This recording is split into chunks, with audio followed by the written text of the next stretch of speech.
Isang mapagpaalang araw ulit ng Friday guys. Kumusta kayo mga ka-agri, mga ka-prepper, mga ka-farmer, ka-mais? Ayan guys, so nandito po tayo ngayon sa Kuman at papunta tayo dito sa itinanim natin noong October 26. Ngayon po is December 22, Friday, pasado alas 9 ng umaga. Ito po, titignan natin itong mais natin. Mahangin ngayon at kakatapos lang ng ambon ulan. So ilang araw din na umambon umulan, 3 araw na ata. Ito po yung mais natin. Ito po yung naunang itinanim natin. Tapos ito yung pangalawa. Medyo nahuli tayong nagtanggal ng damo niya noon. So medyo regular size lang po yan. Pero ito medyo nakabawi tayo dito. Awan ng Diyos is okay naman ang bunga. Ayun guys, oh. So malalaki na sila. Malapit na ma-harvest to. So naitanim po ito ng October 26. Mag 2 months sa December 25 kasi may 31 ng October. So ngayon po makikita natin to, parang nakikita natin is abutin to ng mga kanto 65 days. So harvest natin ito before ng New Year guys. Ito. Merry Christmas po sa atin lahat mga ka-farmer. So sikap-sikap lang, tiyaga-tiyaga lang at manalangin tayo ng blessing o patnubay mula sa itaas para tayo gabayan at biyayaan kung ano man yung inaasam natin.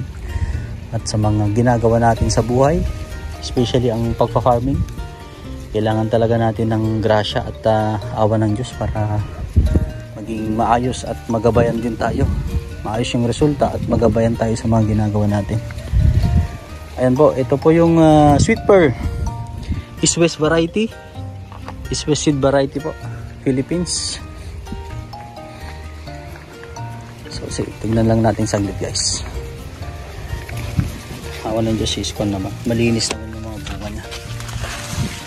Kasi pagka nakita natin na pag nakita mo yan na ito kasi dito mo makikita yung kung may umatake na uod o wala. Po. At tumiming din. Nakakatulong din yung ulan niya, ambon ulan. Ito po, 2 beses po tayong nag-spray na po dito ng Prevaton, anti-insecto o insecticide.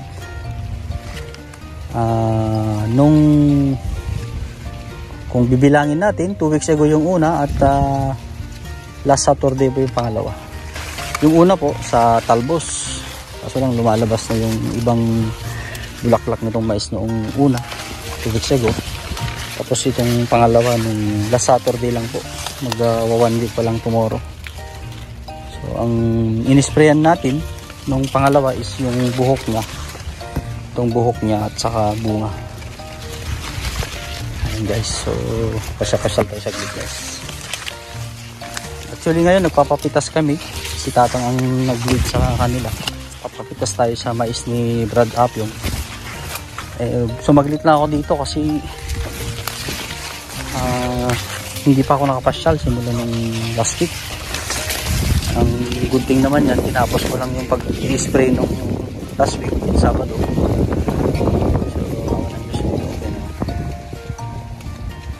So ito po siya. Okay naman ang size. Medyo pan naman, kumbaga naman may nakikita tayong mga segunda, primera, segunda. Guys, so libutin lang natin saglit. Medyo may mga damo siya, makunti lang, hindi naman dami ang damo dahil pag-ipensay natin ang mga upang ulam.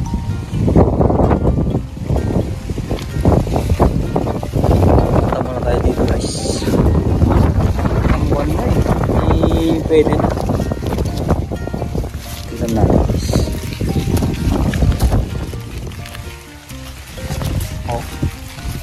next week pwede na to guys. Siguro mga ilang araw na lang. Baka po tayo ng mga 1 week. Baka may iba na yan. May lugdag sa Ilocano. Lugdag yung sa Ilocano is lugdag. Yung medyo magkuhan na siya. Mag brownies o matutuyo na yung kanya. Matutuyo na yung balat ng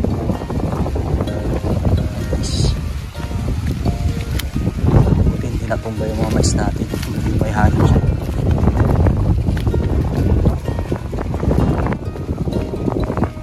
Guys, so yun lang po. Ang importante lang po talaga, importante yung quality kasi ng bunga, kaya kailangan nating bantayan yung quality ng bunga sa pamamagitan ng pag-spray ng Prevaton. Prevaton lang po ang lagi namin ni-spray. Pagka kunti ang umatake na uod o pa isa-isa lang, pwede po yung Lanate para medyo makatipid tayo.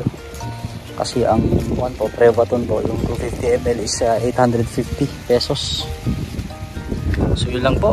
Yun lang muna at hanggang sa muli, kung may mga katanungan po kayo, mag-comment lang po kayo sa comment box ng video natin at sisikapin nating sagutin kung ano man yung mga katanungan nyo. Kung may dadagdag po kayo, pwede rin po mga idea na nakakatulong or effective sa mga paraan nyo sa pagtatanim ng silver. So hanggang sa muli guys, see you sa ating next video. God bless mo, mabuhay tayo lahat mga kagawin.